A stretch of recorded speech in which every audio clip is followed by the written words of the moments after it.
Hey, you want some transparency?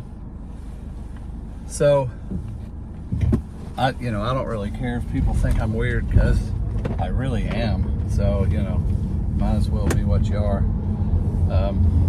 Pulling into traffic here. So, you ever feel like, y'all probably never had this, but you ever just feel like going, ah! Ah! If you haven't, I want you to try it right now. I want you to try that. I mean, make up your own. It'd probably be impossible to study what I just did and to duplicate it exactly. That's got its own serial number. I mean, it is unique to what I just did. I can't do it again. So, But yeah, sometimes I feel that way. You ever do the same checks on your phone so many times that you can't not make yourself stop, but you just hate even doing it? It's like, oh man, where's XRP, where's XLM, and everything that you're involved in, and you just get where, sometimes I just take a break. I don't even look at it. It's like I save it for a surprise. You ever done that? It's like, I'm gonna not look for, all day and then look tonight. But it's hard to do. Or when you wake up in the middle of the night, do you go ahead and check all your stuff? I use 3 commas. There's a site called 3 commas, the number 3 commas, the word commas. Look it up. It's pretty cool if you don't know about it. It's a pretty cool site. What it is you can program or use other people's programmed bots that will trade your crypto. It's pretty fun, It's probably not as good as staking, but you can turn it on, turn it off, change bots. There's all kinds of bots on there, and this video is not about bots. Anyway, I wanted to consolidate what I'd said in the other 2 videos and maybe talk a little bit about another coin or answer some questions. I can't think of the questions right now, but they'll probably come to me. So to consolidate the two things that I've talked about in the 2 videos, why hasn't XRP gone up in price with all of these deals? And so my answer to that is, my speculation is that whenever the deals are cut, they're actually telling them don't get it yet, because they don't want to start a chain reaction of driving the price up without there being an actual utility. And also, probably the main reason, if they haven't already decided what the price is, how do you decide how many to buy? Do you base it on 50 cents a coin at the time that you're staring at it and then buy a gazillion? Or so they're going to pull this trigger, and so then how many do you buy as a bank or institution? So maybe they're going to figure out how much all these institutions, maybe they're keeping logs and of everything and all the estimates, and then they'll come out with well, this is how many coin and what price will be optimal, and then just pull the trigger all at once, and we'll wake up one day and we'll be like, ho ho ho, Merry Christmas, and we'll be like, thank you, Jesus. Not baby Jesus, little baby Jesus. That's the Christmas Jesus. And I'm talking like the real Jesus, because the baby Jesus, I mean, when he came as a baby, he came as a man. And so, like, what if you prayed and little baby Jesus showed up? You'd be like, well, that's a baby. They had to take care of it. That wouldn't do anything, would it? You'd be like, wow. You'd be full grown right now, Jesus. Anyway, sorry for my tangents. But that's the way my brain works, so I'll do the best I can to stay on track. So then the other answer on XRP, that's this is supposed to be consolidation, right? Here I am flying down the freeway, bouncing the screen, and going on tangents. But the other answer for XRP is, well, they don't even have to buy it. Well, that's true. Institutions don't have to buy XRP. They can, lease it or use Ripple's coin. But Ripple's coin has to be dictated by the same price. Just because Ripple has it doesn't mean it's more than 50 cents. It's not going to be more than, it's going to be the same price. So it doesn't matter where the coin comes from. It matters the usefulness of the coin. So if you had, I imagine when you have the SWIFT system and the Bank of International Settlements, you got all these bank accounts piled up with money, and it takes days to make settlement. So they have to have tons of cash sitting there just to make settlement. So is XRP that way? Well, I don't know. But on an average day, the SWIFT moves $5 trillion, and with inflation, they're going to move a lot more. So I picture it like a balloon. That's the XRP, a balloon full of water.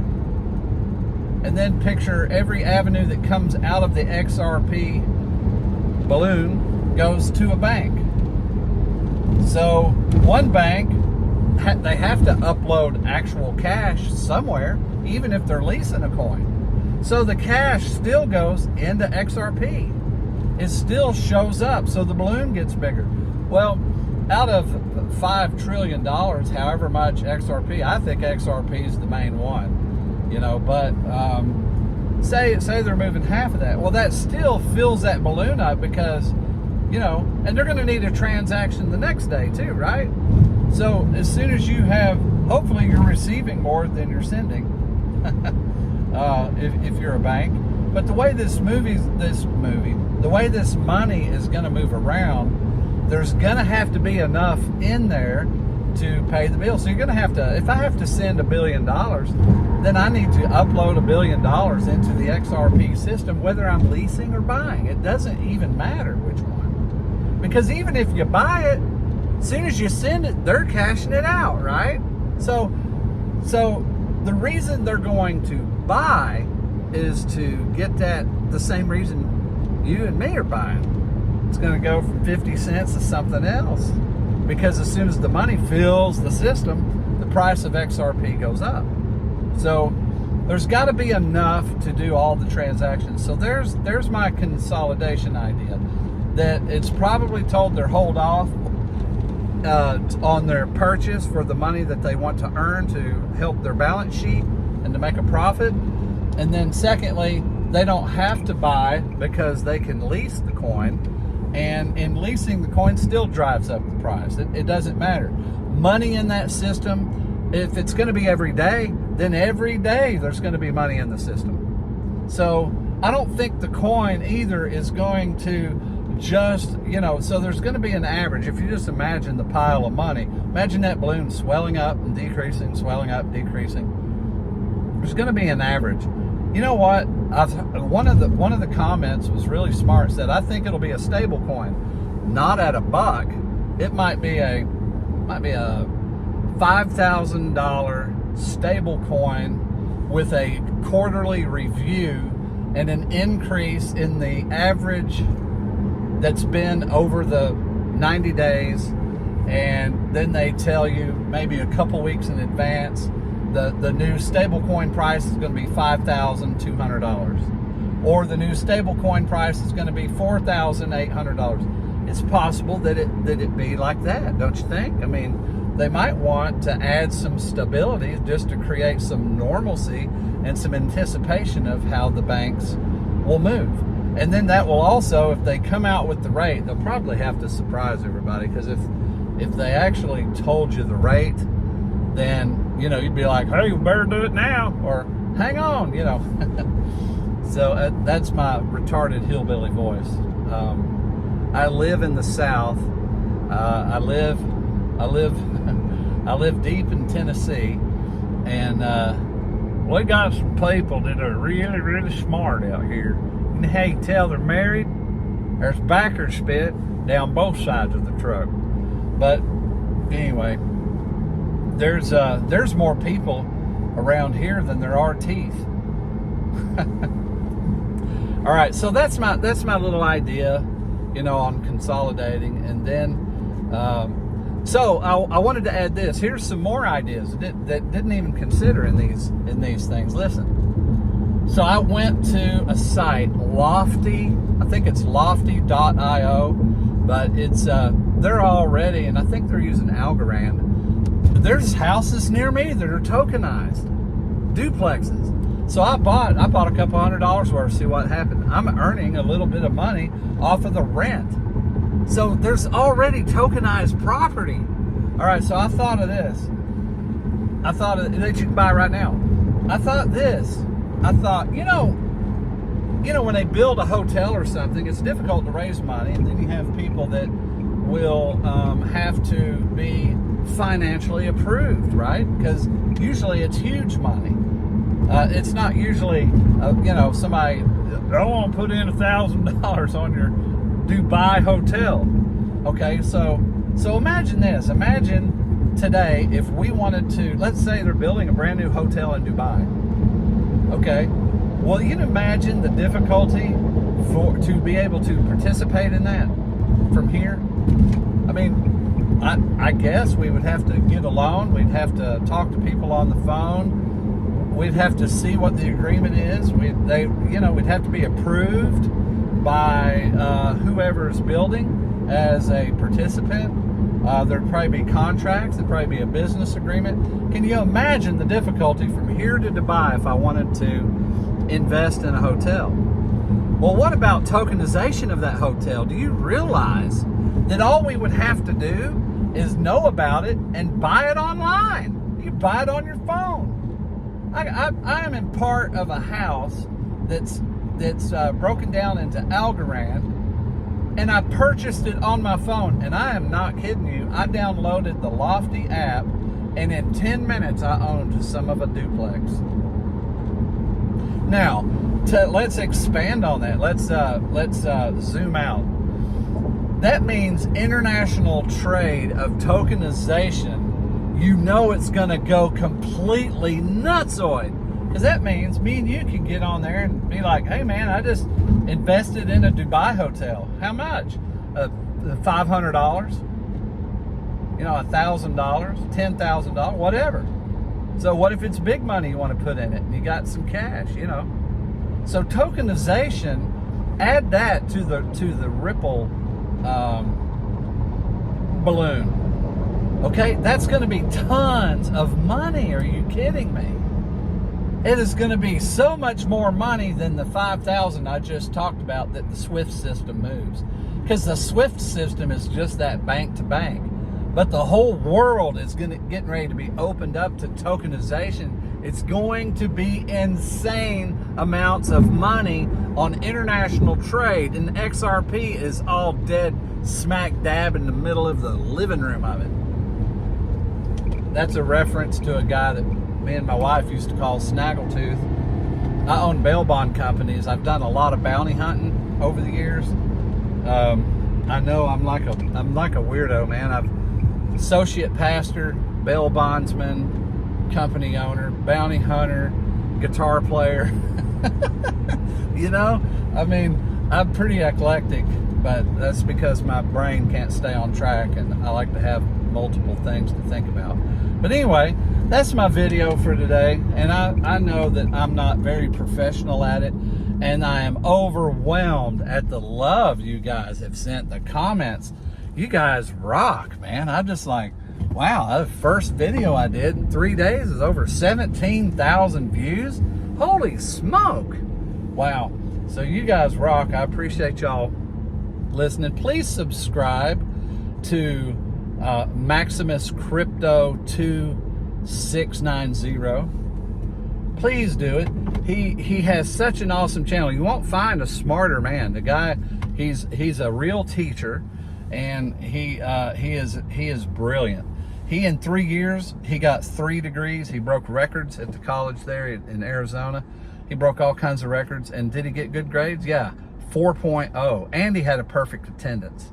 I mean, the guy is amazing. You just have to understand. The other crypto that we're going to be talking about is Caspa. Man, I just bought a miner. I just bought a, what is it, a KS3. It's a KS3 anyway. I think it's going to probably mine somewhere around $100 a day, you know, of Caspa, according to the figures. I know that's going to depreciate and all that, and I don't know anything about mining. I'm just going to figure it out. That's the way I do everything. I just start. I just go. I just work it out as I go. So, hey, love all you people. Smoke you some hopium. I hope I rolled a fatty for you. I hope this blunt inhales easily and kicks in fast. I hope it's high in hopium. I hope it's the best quality that you ever get. Stay tuned in the channel. We're going to be bringing some more. We're going to be bringing some humor. I got some stories to tell that you're going to laugh so hard you're going to cry. I've had the most insane life and had the funniest crap happen to me. But I can't wait to start telling those stories. You guys hang in there.